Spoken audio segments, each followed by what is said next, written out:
কিন্তু আমরা সবাইকে দিচ্ছিলাম, কিন্তু আমরা নিইনি, কেন আমাদের আরেক হাতে ফোন ছিল। তাই এবার সুন্দর করে গিয়ে একটা ফাঁকা জায়গা দেখে বসে পড়বো।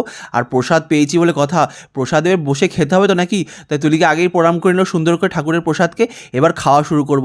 দেখো আমরা সব জায়গায় খাই আর বলি খাবার ভালো হয়েছে না খারাপ হয়েছে, এখানে কিন্তু মন্দিরের প্রসাদ খাচ্ছি, তাই প্রসাদের গুণগত মান নিয়ে আমরা কোনো কথা বলবো না, ভালো না খারাপ কিচ্ছু বলবো না। প্রসাদ আমরা পেয়েছি, এটাই আমাদের ভাগ্য, এটাই আমরা কপাল করে গেছি, তাই পেয়েছি।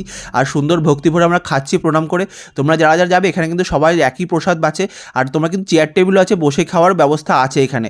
আর দেখতে পাচ্ছ কি সুন্দর এখানে খাবার ব্যবস্থা দিয়েছে। আর তোমাদের কিন্তু এখানে বলে রাখি, রুটিটা আর পনির সবজিটা তোমরা এখানে পাওয়া যাবে না, বাকি সবই এখানে কিন্তু আনলিমিটেড দেওয়া হয় বলে আমরা তো শুনেছিলাম। রুটি দিয়ে একটু পায়েসটা খেলাম, দেখলাম যে কেমনভাবে আছে পায়েসটা, মুখে দিয়ে দেখলাম সত্যি অসাধারণ লাগছিল। হ্যাঁ, পায়েসটাও কিন্তু রিপিটেবল নয়, কী রিপিটেবল দেয় তার জন্য আমরা উঠে গেছিলাম। আবার গিয়ে দেখলাম প্রথমে তো ভাত আমাদেরকে দিয়ে দিল, তারপর ডালও রয়েছে, ডালটা যখন লাইনে দাঁড়ালাম তখন ডাল একটু দিয়ে দিল।